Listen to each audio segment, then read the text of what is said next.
Corona virus का इलाज ढूंढ रहे वैज्ञानिकों की वक्त से रेस लगी है। वैश्विक लेवल पर 40 लाख से ज्यादा लोग कोरोना वायरस संक्रमित हैं और इनकी संख्या सुरसा के मुंह की तरह हर रोज बढ़ती जा रही है। इसी क्रम में आज बात करेंगे कोरोना वायरस की जांच और इलाज से जुड़े बड़े ग्लोबल अपडेट्स पे। आप हैं दैनिक जागरण के साथ। मई के पहले पखवाड़े में मॉडर्ना और नोवावैक्स जैसी कंपनियों ने कोविड-19 वैक्सीन बनाने की दिशा में प्रगति हासिल की है। अमेरिकी फूड एंड ड्रग एडमिनिस्ट्रेशन ने मॉडर्ना थेरेप्यूटिक्स को कोविड-19 वैक्सीन के लिए फास्ट ट्रैक अप्रूवल दिया है। दूसरी ओर नोवावैक्स कोरोना वैक्सीन के ह्यूमन ट्रायल की तैयारी में है। इस वक्त कोविड-19 वैक्सीन मानव प्रजाति के लिए सबसे अहम चीज है और इसे पाने के लिए वैश्विक स्तर पर 100 से ज्यादा रिसर्च ग्रुप दिन रात जुटे हुए हैं। बहुत सारे प्रोजेक्ट डेवलपमेंट की स्थिति में हैं तो कुछ रिसर्च और क्लिनिकल ट्रायल के फेज में हैं। इलाज से पहले जांच की बात। जी हां, इंग्लैंड के स्वास्थ्य अधिकारियों ने रॉस टेस्ट को मंजूरी दे दी है। इस टेस्ट के जरिए व्यक्ति में कोरोना वायरस के संक्रमण का पता चलता है। स्विट्जरलैंड की फार्मास्यूटिकल कंपनी रॉस द्वारा तैयार इस एंटीबॉडी टेस्ट को इंग्लैंड के पब्लिक हेल्थ डिपार्टमेंट ने बहुत ही सकारात्मक करार दिया है। रॉस टेस्ट में व्यक्ति के खून की जांच कर एंटीबॉडी का पता लगाया जाता है कि उसके शरीर में वायरस है या नहीं। इंग्लैंड के पब्लिक हेल्थ डिपार्टमेंट ने पिछले हफ्ते रॉस टेस्ट का आकलन किया और पाया कि रॉस टेस्ट किसी संक्रमित व्यक्ति के बारे में बहुत ही सटीक रिजल्ट देता है। बीबीसी की रिपोर्ट कहती है कि रॉस टेस्ट कोरोना वायरस का 99.8% सटीक रिजल्ट देता है, यानी कि 1000 लोगों में सिर्फ 2 लोगों की जांच रिपोर्ट गलत आने की आशंका है।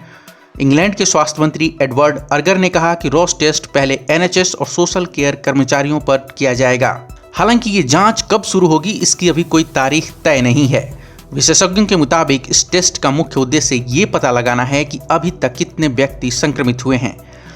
इंग्लैंड ही नहीं, पूरी दुनिया में ये बहस है कि कोई भी देश पर्याप्त टेस्टिंग नहीं कर रहा है। ब्रिटेन में स्कॉटलैंड, वेल्स और उत्तरी आयरलैंड के स्वास्थ्य अधिकारियों ने अभी कोई फैसला नहीं लिया है इस पर, लेकिन रॉस टेस्ट को यूरोपियन यूनियन और अमेरिकी मेडिकल रेगुलेटर्स की मंजूरी है। अमेरिका स्थित नोवावैक्स को हाल ही में $384 मिलियन की फंडिंग मिली है। यह फंडिंग एपिडेमिक प्रिपेयर्डनेस इनोवेशन कोalition की ओर से दी गई है। नोवावैक्स ने कहा है कि जल्द ही NVX-CoV2373 वैक्सीन का ह्यूमन ट्रायल शुरू होगा।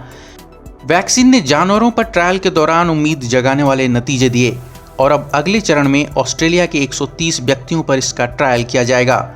नोवावैक्स के रिसर्च और डेवलपमेंट विभाग के प्रेसिडेंट डॉक्टर ग्रेगरी ग्लेन ने कहा कि चूहे और बबून पर परीक्षण के दौरान वैक्सीन की 1 या 2 खुराक ने शानदार परिणाम दिए। इस वैक्सीन को नोवावैक्स ने कोरोना वायरस की जेनेटिक सीक्वेंस के आधार पर तैयार किया है। वैक्सीन नोवावैक्स की मैट्रिक्स एम टेक्नोलॉजी का उपयोग कर मानव शरीर की प्रतिरोधक क्षमता यानी कि इम्यून सिस्टम को मजबूत करती है और उच्च क्षमता के एंटीबॉडीज पैदा करती है। नोवावैक्स के बाद फ्रांस की फार्मास्यूटिकल कंपनी सनोफी की बात करते हैं। दरअसल सनोफी कोरोना वायरस वैक्सीन पर काम कर रही है और इसके लिए उसे अमेरिका की बायोमेडिकल एडवांस रिसर्च और डेवलपमेंट अथॉरिटी से फंडिंग मिली है। ऐसे में सनोफी के सीईओ पॉल हडसन ने एक बयान दिया और कहा कि कोरोना वायरस वैक्सीन के बड़े पैमाने पर प्री ऑर्डर का प्राथमिक अधिकार अमेरिका का है, जिसने फंड किया है। फिर क्या था, बवाल मच गया। फ्रांस सरकार के जूनियर इकोनॉमी मिनिस्टर ने कहा कि ये कतई बर्दाश्त नहीं किया जाएगा कि एक देश सिर्फ पैसे के आधार पर प्राथमिकता पा जाए। सनोफी कोरोना वायरस वैक्सीन बनाने के लिए इन्फ्लुएंजा वैक्सीन की तकनीक अपना रही है और इसे कोरोना वायरस को खत्म करने के लिए तैयार किया जा रहा है। इजरायल की तेल अवीव यूनिवर्सिटी ने कोरोना वायरस वैक्सीन बनाने के लिए स्विट्जरलैंड की बायो फार्मास्यूटिकल्स कंपनी निवोवी के साथ हाथ मिलाया है। इजरायल से ही एक और अपडेट ये है कि नेजेव की बेन गुरियन यूनिवर्सिटी के प्रोफेसर गैबी सारूसी ने सांस की जांच के जरिए कोरोना वायरस का टेस्ट विकसित किया है। यह टेस्ट स्पेक्ट्रोस्कोपी पर आधारित है और इससे 1 मिनट के भीतर व्यक्ति के कोरोना पॉजिटिव या निगेटिव होने का पता लगाया जा सकता है। हालांकि इस डिवाइस को तैयार होने में कम से कम 2 से 3 महीने लगेंगे क्योंकि अभी इसकी मंजूरी नहीं मिली है। Ben Gurion school of electrical and computer engineering के रिसर्च डिपार्टमेंट में डिप्टी हेड प्रोफेसर सारूसी ने एक चिप के जरिए इस डिवाइस को विकसित किया है।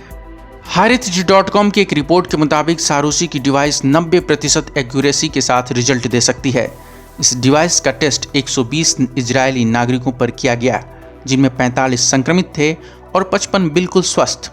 इस डिवाइस से जांच में व्यक्ति के फॉल्स पॉजिटिव और फॉल्स नेगेटिव आने के चांसेस 5% हैं। अब देखना यह है कि डिवाइस को मंजूरी कब मिलती है। कोरोना वायरस ने वैश्विक दुनियादारी के समीकरणों को तहस नहस कर दिया है। वायरस की जांच और इलाज के लिए वैज्ञानिक और विशेषज्ञ जुटे हुए हैं और तब तक उम्मीद का चिराग जलाए रखिए। नंदलाल शर्मा, दैनिक जागरण।